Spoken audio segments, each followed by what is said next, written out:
এবার একটু বসতেই হবে, এবার একটু বসতেই হবে। আরে বাবা রে, আরে মোড়লমশাই, এখানে এই জঙ্গল, এখানে বসাটা কি ঠিক হবে? না না না না, একটু না বসলে আর পারবো না, ছুটতে ছুটতে প্রাণ বেরিয়ে যাবে একেবারে। কি ভাবি আর কি হয়, প্রতিবার কোনো না কোনো একটা বাধায় পড়বেই পড়বে। অন্যের উপর ভরসা করাটাই ভুল হয়েছে। মানে আজ আমি ওদের নিজের হাতে বেড়েই শেষ করে দেবো। আমার সহ্য হচ্ছে না। হ্যাঁ, আজ একটা হেস্ত হেস্ত করেই ছাড়বো। এই শ্রীমন্ত মোড়লমশাই,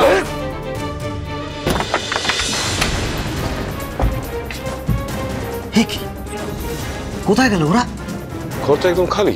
হ্যাঁ, আরে আশ্চর্য, এরা সব গেল কোথায়?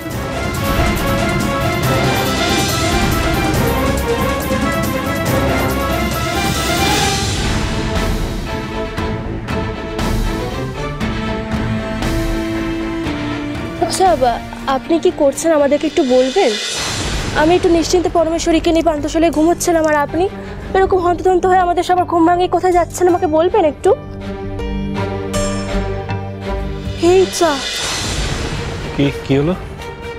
আপনি এমন তাড়াহুড়ো করলেন যে আমি ভুল করে টাকা তুলটা পান্থশালায় রেখে দিয়ে চলে এসেছি। আচ্ছা ঠিক আছে, তোমরা এখানে দাঁড়াও বউঠান, আমি টাকা তুলে নিয়ে আসছি। দাঁড়াও। এই না না না, দাদা দাঁড়াও, এখন কোথাও যেতে হবে না। ও টাকার থলি পরে দেখা যাবে। এখন যা খুঁজতে এসেছি সেটাকে আগে খুঁজে বের করি, তারপরে সেসব নিয়ে ভাববো। প্রসাদ যখন আমরা খুঁজতেটা কি এসেছি, না বললে তো কিছুই বুঝতে পারছি না। একটা গাছ খুঁজছি আমি। হ্যাঁ, গাছ। একটা ভারী অদ্ভুত সেই গাছ আমি স্বপ্নে দেখেছি। রামপ্রসাদ, গাছ আবার অদ্ভুত কেন? আমি স্বপ্নে দেখেছি স্বয়ং শিব ঠাকুর সেই গাছের নিচে বসে ধ্যানস্থ হয়েছিল, এবং সেই সময় সেই গাছ তাকে রক্ষা করে। তাই শিব ঠাকুরের আশীর্বাদে সেই গাছ কল্পতরু হয়। যে সেই গাছের পুজো করবে সে ইষ্ট লাভ করবে। এটা তুমি কি বললে? মানে এরকম গাছের কথা তো গল্প কথা শোনা যায়। তা হ্যাঁ বলছি, সত্যি সত্যি এরকম গাছ আছে? আর তাছাড়া সে তো তুমি স্বপ্নে দেখেছো। হ্যাঁ আমি জানি, আমি স্বপ্নে দেখেছি, কিন্তু আমার ঘুম ভাঙার পরে আমার মনে হলো যে গাছটা আমাকে ডাকছিল। হ্যাঁ হ্যাঁ হ্যাঁ গো বাজাদা, গাছটা আমাকে বলছিল যে আয় আয় আমার কাছে আয়, আমি কল্পতরু। এই জঙ্গলে সেই গাছ কোথাও আছে গো বাজাদা, সেই গাছ আমাদেরকে খুঁজে বের করতে হবে। তোমরা এসো দেখি, আমার সাথে এসো। চলো চলো। একটু কিছুই মাথায় ঢুকছে না, ডুবে গেল কি? চারজনের একজনও তো নেই। আমার মনে হয় ওরা আমাদের অভিসন্ধি টের পেয়েছে, তাই পালিয়েছে। আর টের পাক বা না পাক সেটা কথা নয়, পালিয়েছে। যেভাবেই হোক ওদের খুঁজে বার করতে হবে। পালালেও এত তাড়াতাড়ি আমার মনে হয় যে খুব বেশি দূর যেতে পারিনি। এই শোনো, চারপাশটা ভালো করে আমাদের খুঁজে দেখতে হবে। চলো আমার সাথে, চলো।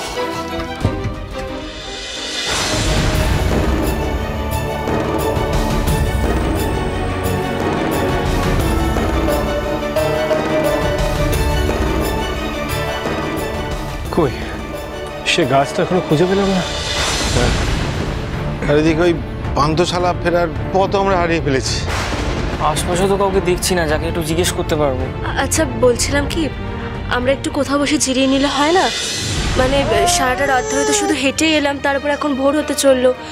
পরমেশ্বরী তো খুব খিদে পাচ্ছে, ওকে একটু দুধ খাওয়াতে হবে। কিন্তু বউটান এদিকে তো কাউকে কিছু দেখতেই পাচ্ছি না। আমি বলি কি, আমি বরং খুঁজে দেখি আশপাশে যদি কোনো গ্রাম থাকে। হ্যাঁ না না না, এই জঙ্গলের পথের যা অবস্থা, তাতে এই অঞ্চলে কোনো জনবসতি নেই বললেই চলে। রামপ্রসাদ, কিছু মনে করো না, একটা কথা বলবো? দেখো, আমি আমি তোমার উপর ভরসা করি, তোমার কথার উপর ভরসা করি, তোমার কথা মানি, মাথায় করে রাখি, কিন্তু মানে তা বলে বলছিলাম যে তুমি স্বপ্নে যেটা দেখেছো সেটার উপর ভরসা করার কোনো দরকার আছে কি?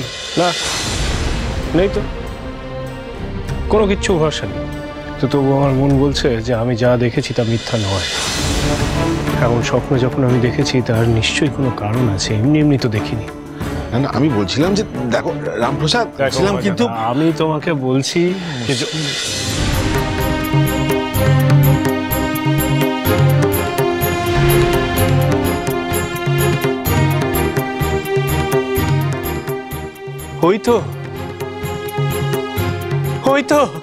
ওই তো সেই গাছ, ওই যে ওই হলো গিয়ে কল্পতরু।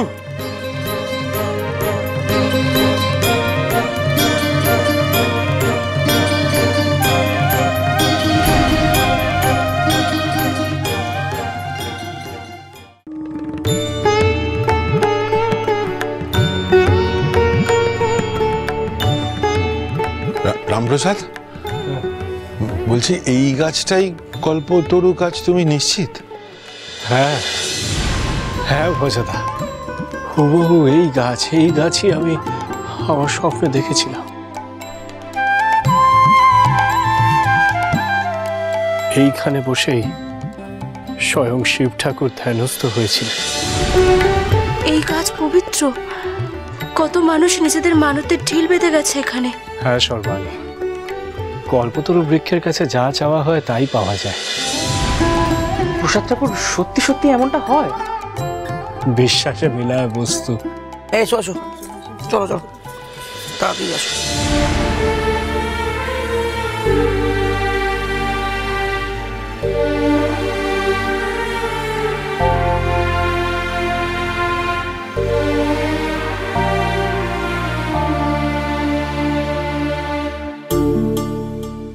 তোমরা এই গাছটাকে পুজো করছো কেন? তোমরা এখানে নতুন বুঝি? হ্যাঁ তো সেই জন্য তোমরা এই গাছের মাহাত্ম্য জানো না। এই গাছ আমাদের কাছে ভগবানের মতো গো। এখানে ঠাকুরের নানা লীলা খেলা হয়। হ্যাঁ, লীলা মানে? মানে আমরা এখানে যে যা মানত করি কয়েকদিনের মধ্যেই ফলে যায়।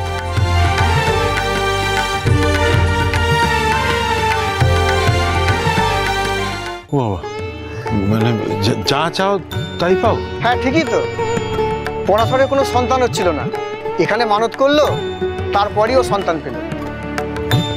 কতজন তো অনেক ধরে পড়ে থাকা মামলা মকদ্দমা থেকে রেহাই পেয়েছে।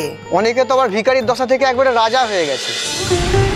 তাহলে মানে আমরা মানত করলে আমাদের মনের ইচ্ছে মতো ফলও পাবো? কল্পতরুতে একবার ঢিল বেঁধে মানত করে দেখো, তারপর মন থেকে চাও, দেখো কি হয়।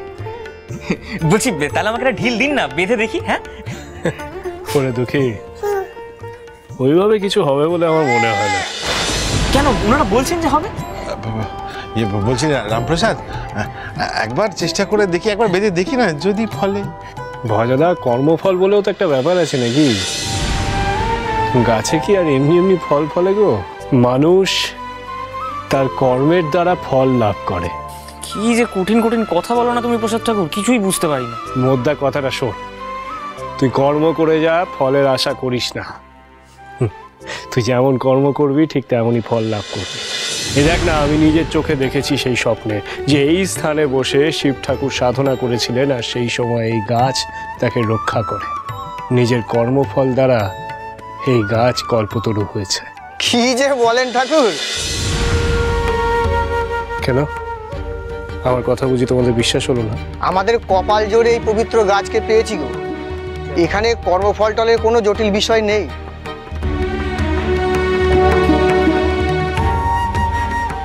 এই চলো চলো চলো, হ্যাঁ চলো।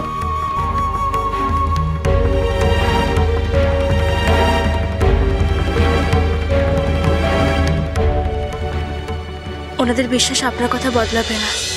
হ্যাঁ সর্বাণী, গাছের প্রতি বিশ্বাস এবং ভক্তিতে একেবারে অন্ধ হয়ে আছে সবাই।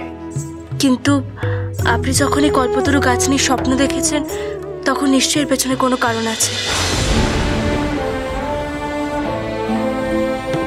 কারণ তো নিশ্চয়ই রয়েছে, আমারও তাই মনে হয়। কিন্তু স্বপ্নে শিব ঠাকুর কেন আমাকে এই গাছ খুঁজে বের করতে বললেন, সে কারণ তো আমি বুঝলাম না। সময় হলে এই উত্তর ঠিক পাওয়া যাবে। আজকে না হয় এই পবিত্র গাছের তলায় আমরা সাধনা করি? ঠিক বলেছেন সর্বাণী, তাই করব। এইখানে বসেই আজ আমরা সাধনা করব। আমার বিশ্বাস সাধনাতেই কোনো উত্তর পাওয়া যেতে পারে।